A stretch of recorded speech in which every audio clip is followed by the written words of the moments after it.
nossas Bíblias agora no capítulo 3 de Colossenses.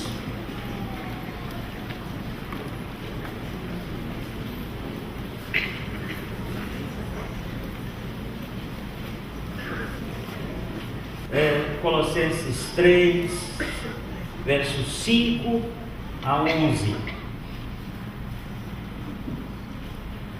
Fazei, pois, morrer a vossa natureza terrena, prostituição, impureza, paixão lasciva, desejo maligno e avareza, que é a idolatria. Por estas coisas é que vem a ira de Deus sobre os filhos da desobediência. Ora, nessas mesmas coisas andastes vós também noutro tempo, quando vivíeis nelas.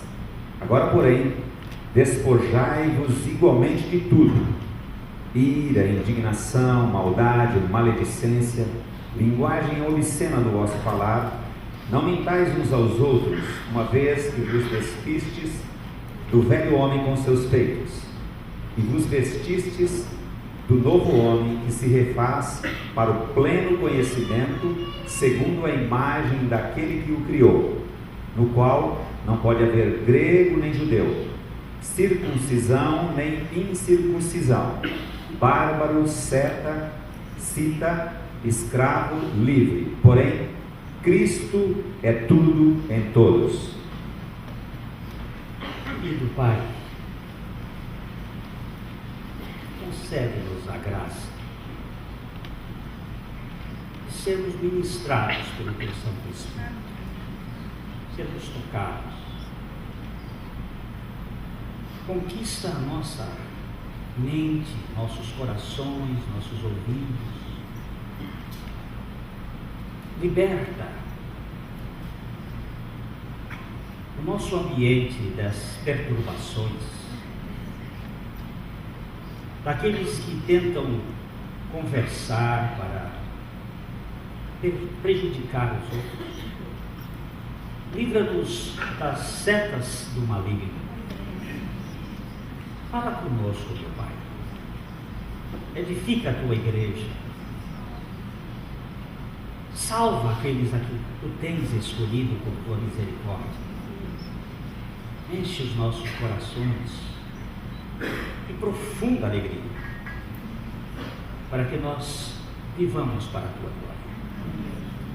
Opera em nós, Paizinho. Nós clamamos no nome do Teu Filho Jesus. Amém. Meus irmãos, nós temos procurado verificar aqui aquela nossa história pregressa, um pouquinho antes de Adão pecar, quando a natureza humana foi criada do pó da terra, sem a ingesta do veneno que infiltrou na nossa história com a teomania, com o desejo de grandeza, com a nossa tendência de ser Deus. Aquele período antes é da natureza terrena. Adão não pecou porque ele tivesse pecado. Ele pecou porque ele tinha uma natureza suscetível ao pecado, por causa da sua vontade, dos seus desejos, do seu querer. O seu querer, o querer de Adão, era um querer que poderia ser captado. Nós já lemos, mas vamos voltar a ler Tiago, capítulo 1, versos 13.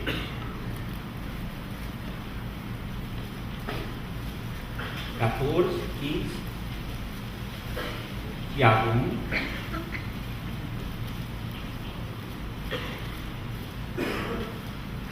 Ninguém, ao ser tentado, diga: sou tentado por Deus, porque Deus não pode ser tentado pelo mal, e Ele mesmo a ninguém tenta. Ao contrário, cada um é tentado pela sua própria cobiça, quando esta o atrai e seduz. Então a cobiça, depois de haver concebido, dá luz ao pecado, E o pecado, uma vez consumado, gera a morte. Você viu? Você viu como é? Adão, ele não tinha pecado. Nós não. Nós temos pecado. Nós nascemos com pecado. Nós já nascemos corrompidos. Adão não. Ele tinha uma natureza terrena, humana, feita do barro, do pó da terra. Tinha um sopro de Deus nos seus narizes. Ele era um ser reto, sem pecado, moralmente justo, sem nenhuma mácula, mas ele tinha uma vontade. Ninguém, ao ser tentado, inclusive Adão, diga: sou tentado por Deus, porque Deus a ninguém tenta, mas cada um é tentado pela sua própria vontade. Essa palavra cobiça, desejo, os desejos, o querer, a vontade. E aí aquilo desperta. E que ele disse aí, o desejo, ele vai dar à luz o pecado. E o pecado, uma vez consumado, gera morte. E nós, que já nascemos pecadores, com a natureza pecadora, nós só sabemos pecar. É por isso que os teólogos agostinianos, do pensamento de Agostinho, não creem, de certo modo, no livre-arbítrio. Porque, com toda certeza, o único ser que teve livre-arbítrio foi Adão e Eva. Eles podiam pecar e podiam não pecar, mas nós só podemos pecar. Nós não temos outra alternativa, mas temos uma livre decisão, que podemos receber aquele que venceu o pecado, que foi Cristo, o segundo homem. Podemos receber os efeitos daquele que, de uma vez para sempre, julgou, condenou e realizou uma salvação com relação ao pecado terminante. E nós podemos recebê-lo e receber os efeitos disto, por uma livre decisão, não um arbítrio com relação ao pecado, mas de receber a Cristo. E ao recebermos a Cristo, temos todo o pacote já acontecido, o pacote da nossa morte com Ele e da nossa ressurreição. Porém, como Adão carregava a sua natureza terrena, nós continuamos carregando a nossa natureza terrena, ainda contaminada pelo pecado. E agora é isto que ele está querendo nos mostrar: fazei, pois, morrer os membros do vosso corpo terreno. E isto é um processo contínuo, todos os dias e todos os momentos, mediante os efeitos do sacrifício de Cristo, não por uma fuga, porque às vezes a gente tem a tendência de usar a fuga, como os monges fizeram, naqueles esconderijos, naqueles monastérios, naquelas colunas, naqueles desertos, naquelas cavernas, se escondendo da visão das coisas, da audição das coisas. Isso tem um certo valor? Tem, mas não é o valor permanente. O valor permanente é realmente pelo Espírito, se pelo Espírito mortificardes os feitos da carne. Vamos ler Romanos capítulo 8, versículo 13.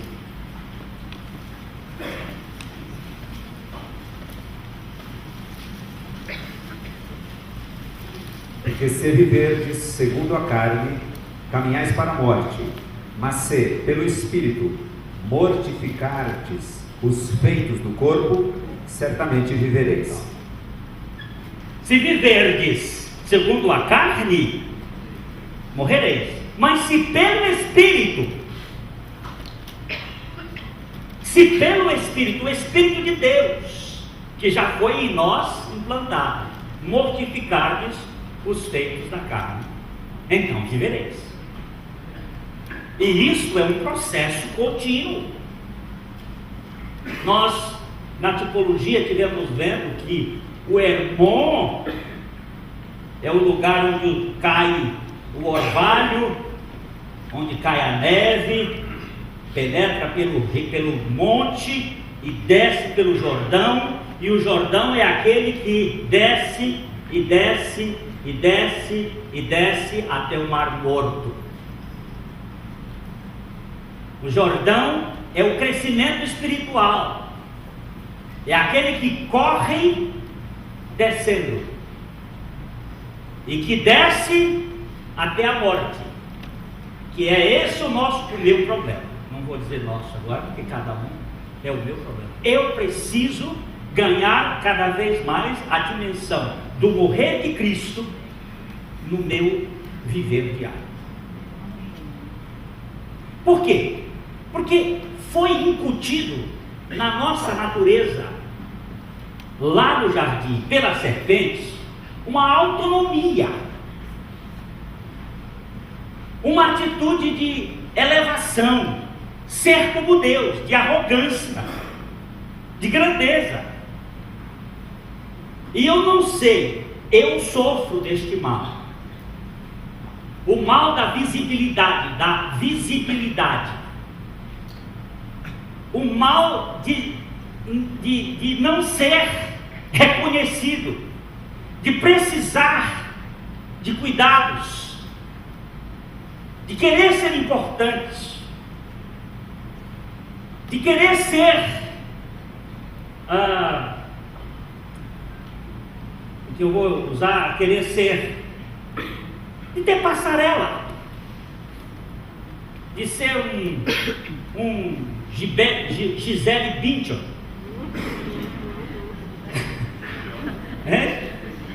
um Giselo,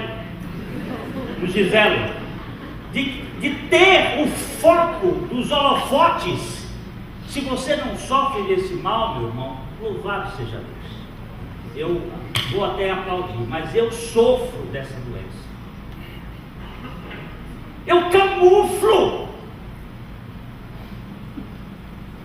Mas agora Deus precisa tratar esse assunto dentro da realidade espiritual, porque eu camuflo para você, mas para Deus não. E Deus sabe. E o fazer morrer não é para os homens, não é para as pessoas. Não é um testemunho simplesmente para dizer que eu estou fazendo isso como um processo, mas é uma questão de diante do trono de Deus. Senhor, eu preciso ser livre, eu preciso ser liberto de mim mesmo, do meu temperamento, das minhas necessidades. Irmãos, como o engano da mente da gente é forte. E eu vejo aqui essa importância: fazei, pois, morrer a vossa natureza terrena. Prostituição. Aqui são aqueles pecados da carne mais sórdidos e que estão dentro de nós. Prostituição, impureza. Quando a gente gosta, às vezes, de saborear lavagem de corpo. O filho pródigo também queria comer lavagem de corpo. Ainda bem que ninguém lhe deu. A impureza. Eu quero até dizer assim de público, que às vezes tem alguns irmãos que são mais afoitos e conseguem mandar no meu e-mail umas imagens e umas piadas que, apesar de eu ser tão sujo, aquilo não me faz bem. Então, se você quiser me mandar, me manda coisas engraçadas. Não me manda coisa suja e impura. É nojento. É nojento. E como eu sei que eu tenho tendência para essas coisas, eu prefiro que você não me mande, para não ter a tendência de querer abrir aquela coisa. Agora, para o bom entendedor, meia palavra é letra, ou um pingo é letra. Eu quero ser edificado, meu irmão. Eu sou podre, mas eu quero ser edificado. Me ajude. Me ajude. Impureza, paixão lasciva,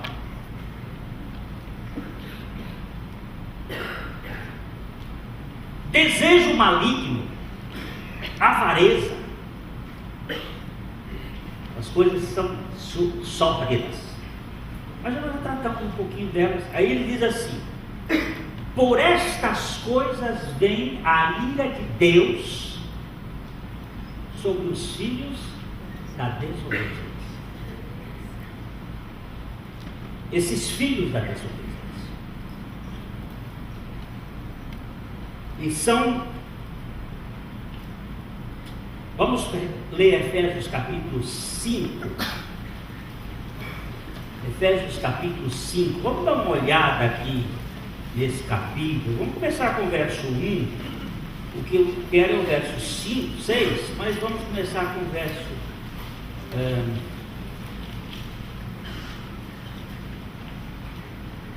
1. Sede, pois, imitadores de Deus, como filhos amados, e andai em amor, como também Cristo nos amou, e se entregou a si mesmo por nós, como oferta e sacrifício a Deus, em aroma suave. Oh, coisa linda!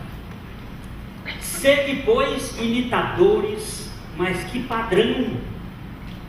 Imitadores de Deus como filhos amados, imitadores de Deus, que padrão!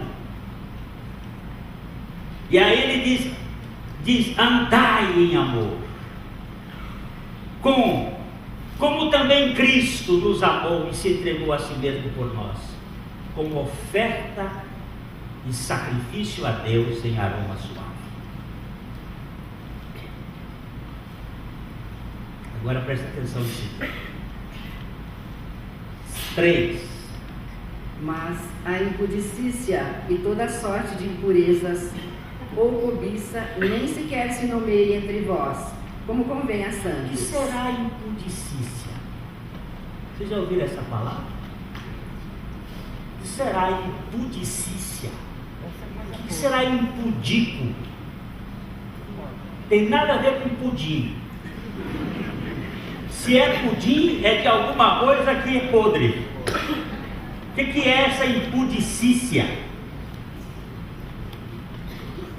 Irmãos, nós estávamos conversando lá com o grupo sobre 6 coisas que o Senhor aborrece.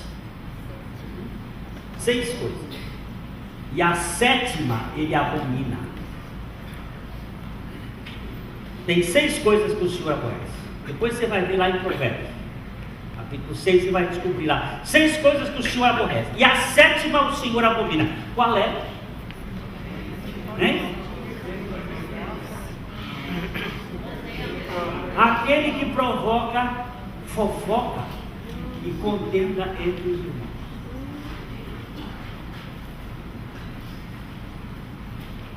Esse cara aqui é um cara imperfeito. Ele é um homem, tem suas virtudes, mas ele, diante de Deus, ele é um crápula. Não merecia estar diante do Senhor. Mas o Senhor fez uma obra por ele. Ele vai continuar imperfeito até o dia que ele se sepultar. Aqui, o irmão Romeu disse que uma vez aqui, que alguém disse que o orgulho é uma coisa tão difícil de morrer que quando morre ainda o ó fica em pé. E a gente pensa que já chegou lá e não chegou. Aí não chegou o descanso. Mas Deus o aceitou em Cristo. E ele agora, eu começo a ver assim, mas esse cara não vai. Ele não vai. Em vez de eu descer lá, aquele que está caído aqui, em vez de eu descer lá como o pato, como o ganso, e ficar com ele até ele morrer, para depois eu não vou. Eu fico ali de cima, só dizendo assim, o cara não funciona, o cara não vai. Irmãos, nós precisamos olhar com muito carinho essa nossa caminhada cristã impudicícia, palavras que vão trazer mal-estar, cobiça, nem sequer se nomeie entre vós como convenhação. Aí, verso 4. Nem conversação torpe, nem palavras vãs ou chocarrices, coisas essas inconvenientes. Antes, pelo contrário, ações de graças. Não, nem conversação torpe. O que é conversação torpe? O que será conversação torpe?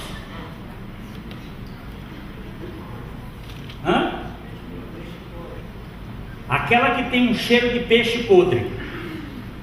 Peixe já é um negócio e tem um cheiro forte. E podre dá um enjoo no estômago, né? O que significa isso aí? É conversa que ao invés de sarar, adoece. Ao invés de curar, fere.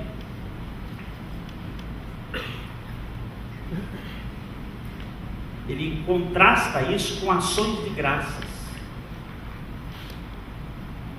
Palavras que edificam e palavras que ferem, que machucam. Não precisa ser palavrão. Às vezes é um pai que diz assim para um filho: isso aqui é burro que nem um jegue. Tem uma palavra assim, mas acabou, já aleijou aquela criança.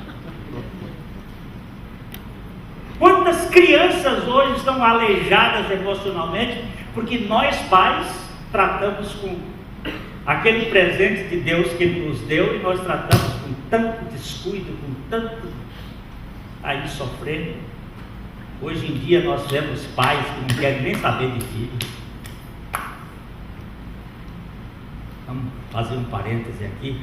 As mocinhas estão lá atrás, são gente muito preparadas, estão lá cuidando dos nossos, estão estudando, estão trabalhando.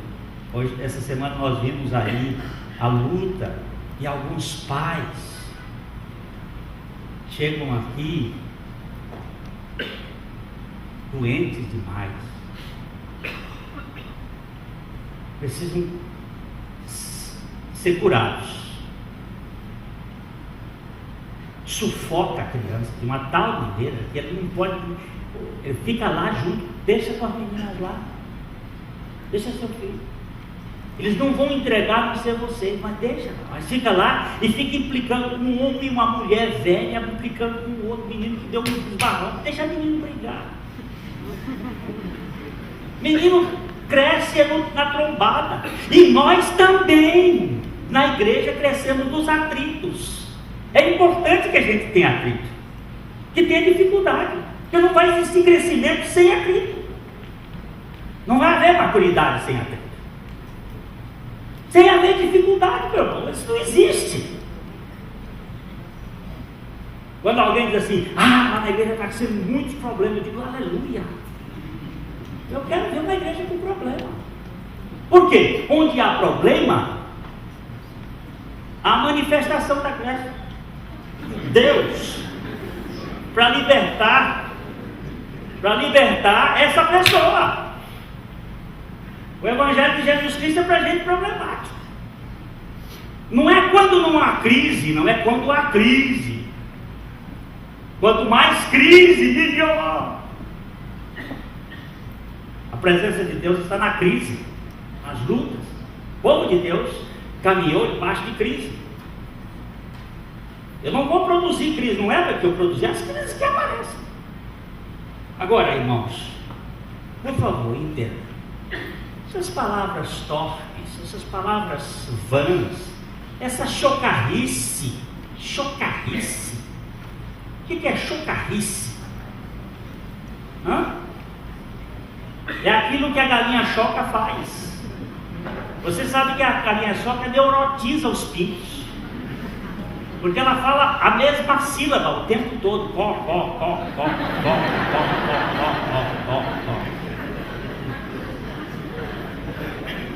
E você viver numa casa, a Bíblia usa mas não é só mulher não, tem muito homem chocarrento, mas é mais próprio das mulheres. Mulher fica numa sílaba só, pá, é um assunto só. Quando pega o dó da ela pira, ainda bem, mas quando pega uma nota desafinada, aí fica naquela pum. Esbarra aí, como é que é? Aí não é. Viriato, como é que é? Ataia viriato. Ataia. Para com essa coisa aí. Tem gente aí dentro. Queridos, preste atenção. Fazei morrer. Isso é processo.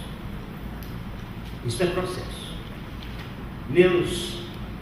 No lugar dessas conversas, ações de graças. Verso 5.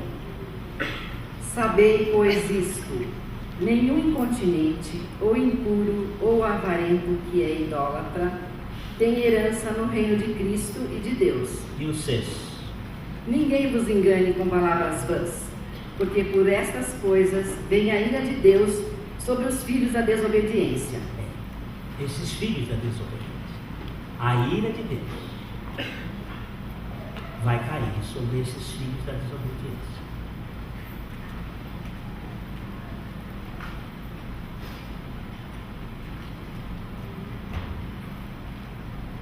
Romanos capítulo 1, verso 18, 19.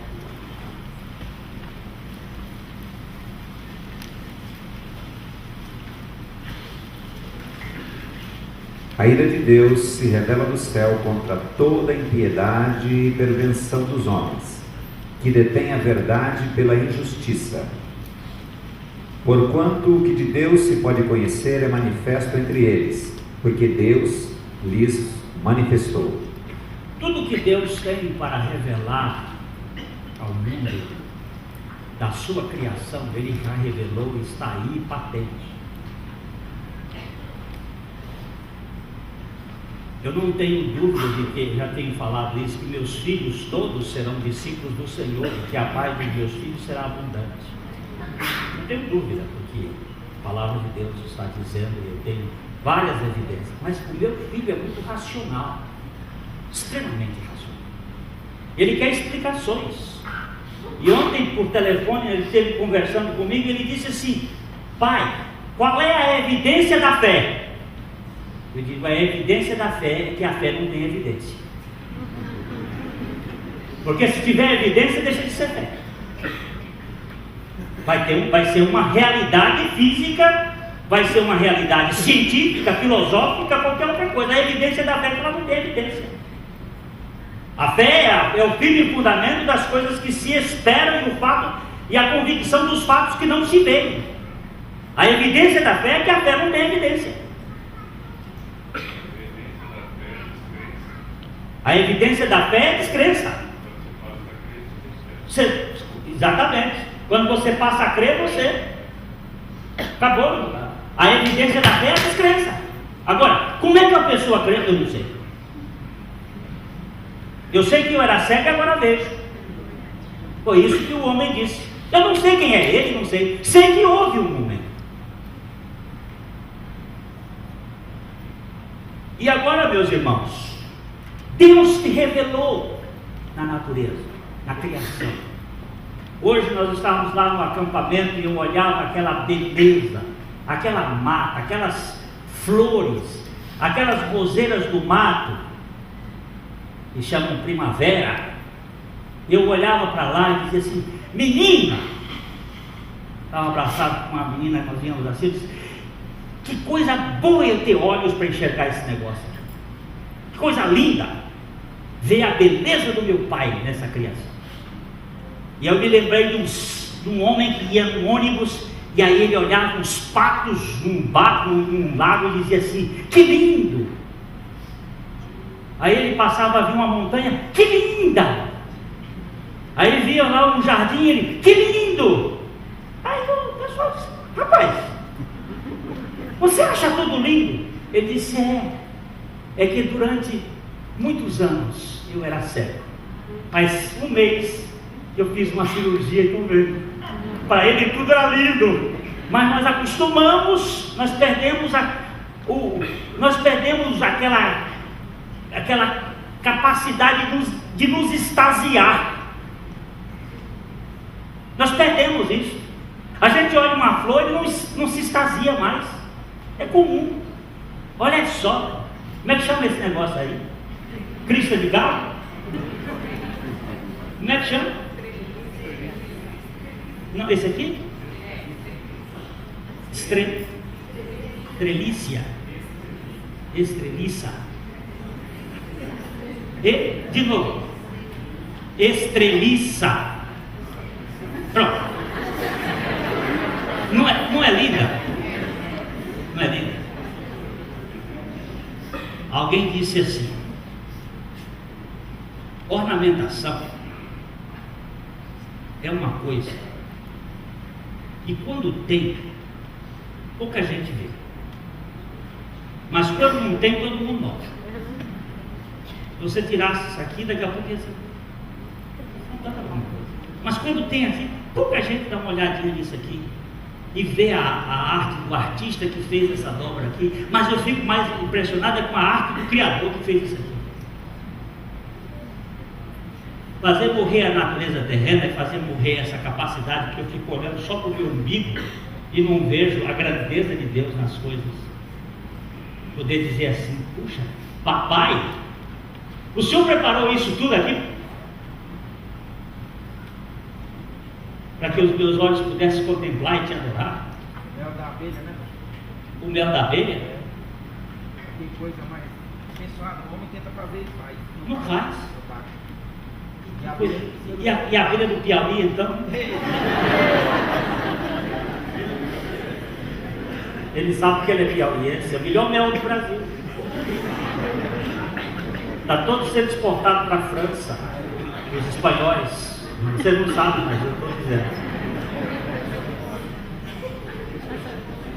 Irmãos, o que nós precisamos verificar, fazer morrer a nossa natureza terrena, é fazer morrer a nossa autossuficiência, a nossa empáfia, o nosso orgulho, a nossa atitude de querer ser melhor, de querer ser maior. Aí ele vai falando uma série de coisas: ira, cólera, indignação, linguagem maligna, malícia.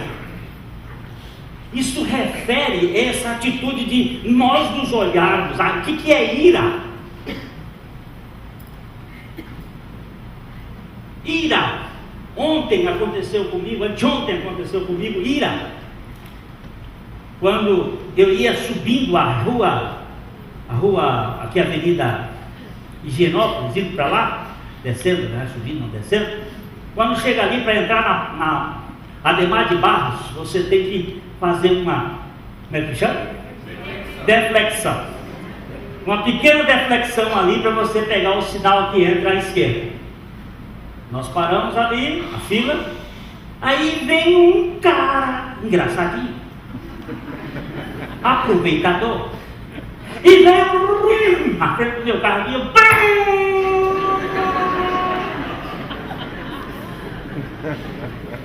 Mas não deu 2 minutos, não me deu. Ali na avenida o Espírito de Deus diz assim: irá e corre. Fazer morrer. Aí eu parei o carro: Senhor, tem misericórdia. Tem misericórdia, Senhor. Meu filho, eu assumo. É pecado. É pecado. É prático do dia a dia que nós estamos vivendo. Senhor, tem misericórdia.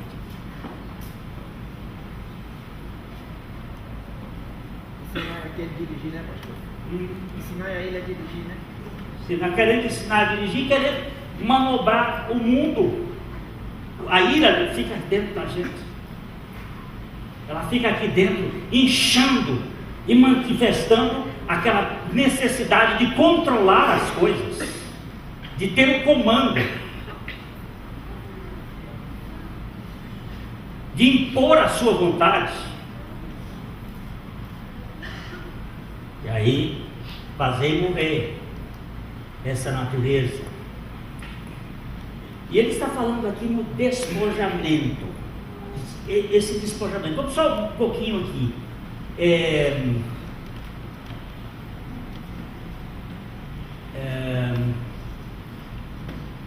Tiago, não, 1 Pedro 2:1, já estou terminando hoje.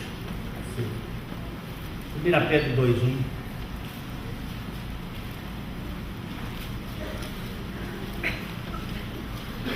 Despojando-vos, portanto, de toda maldade e dolo, de hipocrisias e invejas e de toda sorte de maledicências. Pode continuar o versículo seguinte? Desejai ardentemente, como crianças recém-nascidas, o genuíno leite espiritual, para que por ele vos seja dado crescimento para a salvação. A Dalete está aqui. A Dalete é nossa professora de aleitamento materno, e ela sabe quanta quantidade. Dalete, vem cá. Vem cá. Pregar também é isso, viu? E não tem, aqui não tem fogo, não. Aqui não tem fogo. Me dá um bicho que tem fogo.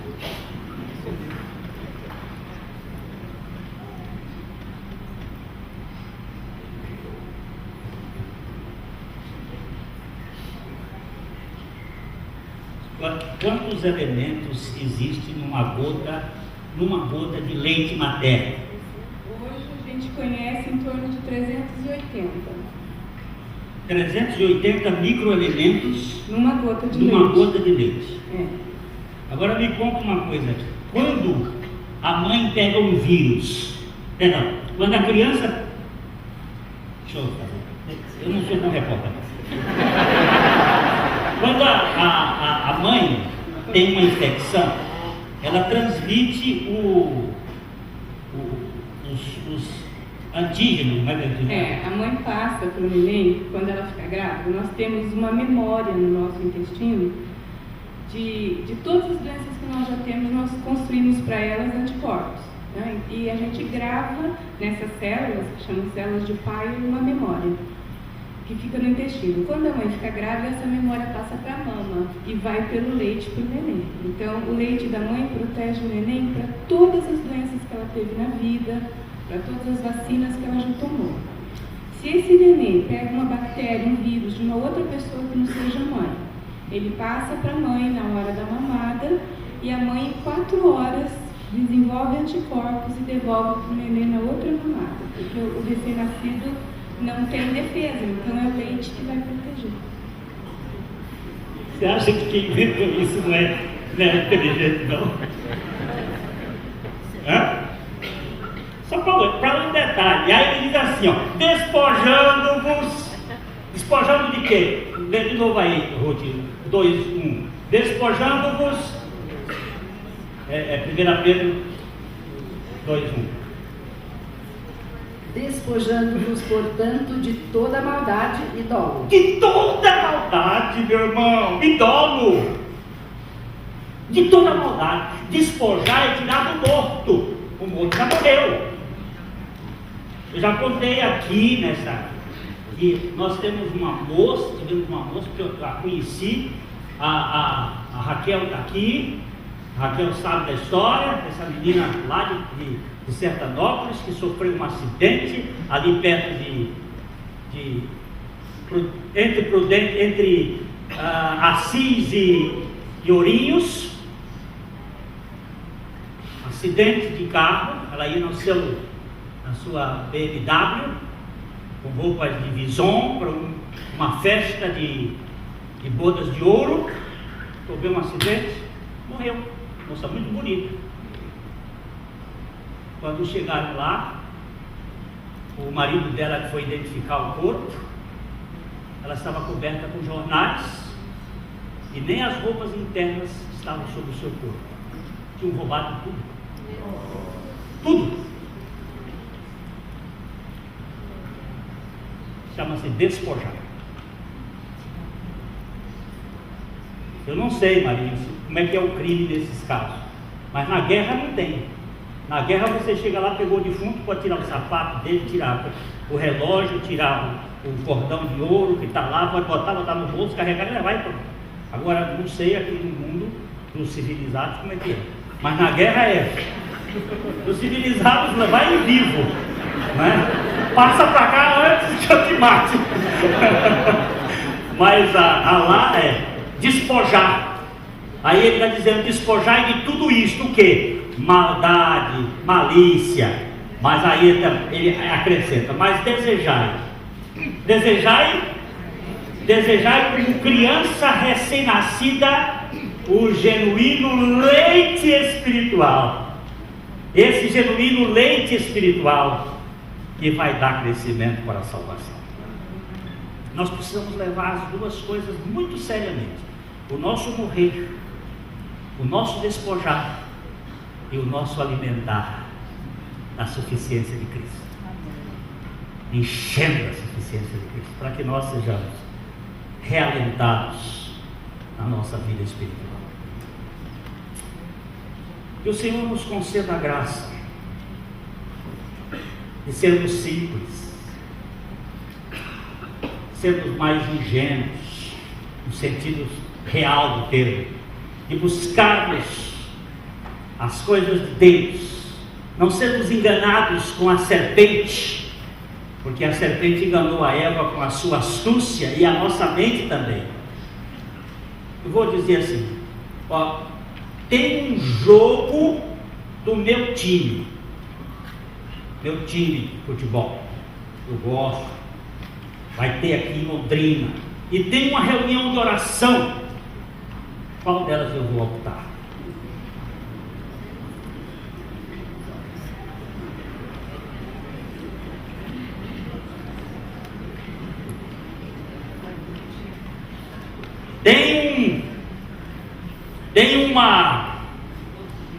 Tem uma apresentação, um concerto da Orquestra Sinfônica Brasileira no Teatro Ouro Verde. Não tem outro teatro melhor aí, não? Marisa? Orquestra Sinfônica. Vamos pegar aquele programa maravilhoso. E tem uma visita no hospital com um irmão chato.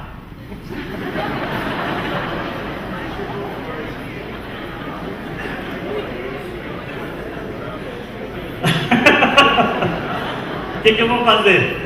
Porque tem irmão mais chato que eu, não tem? Eu sei que eu sou chato. Não vou mesmo querer me comprar não, porque eu sei. Pergunta a minha mulher, ela sabe. Tem hora que ela diz assim: vê se você sai desse buraco aí, desse esconderijo. Ela, essa semana, tadinha, eu estava querendo conversar, não achava ninguém. Tinha um mudo lá em cima. Tadinha da minha esposa.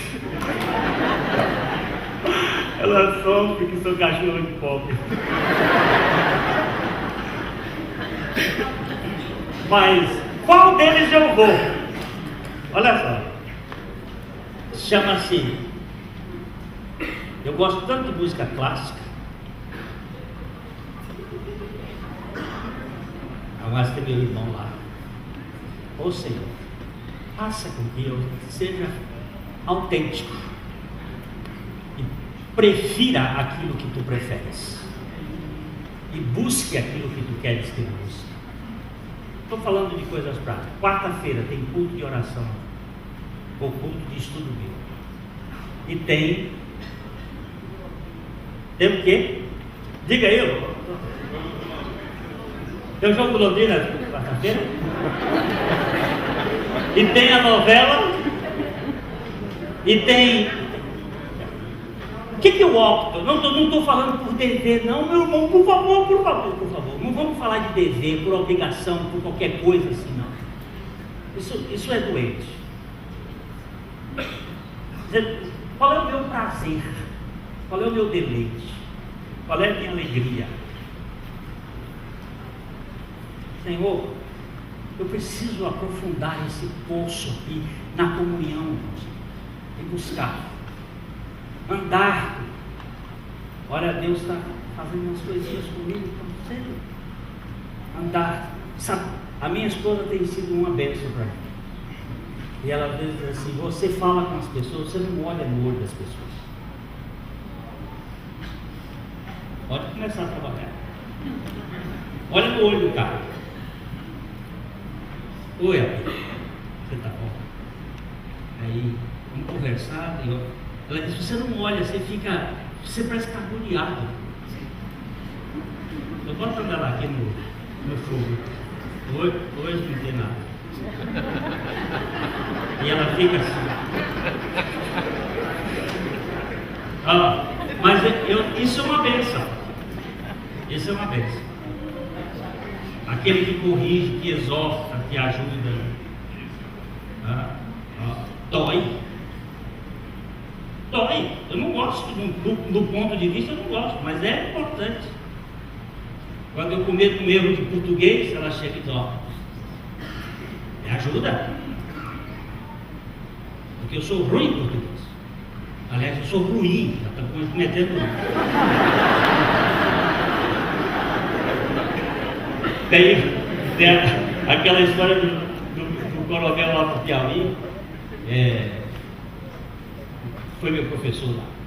Aí disseram para ele assim: coronel, o senhor cometeu 99 erros de português hoje no seu discurso. Ele disse: uma?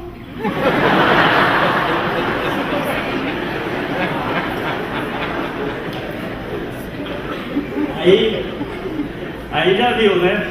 Então, meus irmãos, nós precisamos ser trabalhados pelos irmãos. Os irmãos são instrumentos de trabalho na vida da gente. São lixas de Deus. São trabalhos para levar o morrer de Jesus. Eu não posso viver sem a igreja. Não posso viver sem aqueles irmãos difíceis. Não posso deixar de ser um irmão difícil para vocês. Nós temos que caminhar nesse caminhar de Deus, nesse morrer diário. Como é bom. A gente vai cantar mais não, né? Vamos embora para casa. Vamos celebrando, vamos alegrando, vamos nos gostando, vamos nos amando com todas as deficiências de cada um. Entendeu? Não vai encontrar ninguém perfeito, mas se goste, se ame e até mais breve. Livraria PIB Londrina. A Livraria PIB Londrina procura selecionar cuidadosamente seus títulos e autores a fim de oferecer conteúdo alinhado com o Evangelho de Jesus Cristo. Bíblias, livros de teologia, filosofia, devocionais, literatura infantil, biografias, comentários bíblicos e muito mais. Dispomos também de um acervo de CDs e DVDs das quase 4.000 mensagens ministradas na Primeira Igreja Batista em Londrina. Visite a Livraria PIB Londrina e conheça ainda mais. Livraria PIB Londrina, de segunda a sexta, às 13h30 da tarde, às 6 horas. Endereço: Avenida Paraná 76A, próximo ao Calçadão, no centro de Londrina. Ligue para 3372-8921 e acesse o site www.livrariapiblondrina.com.br. www.ecc.br.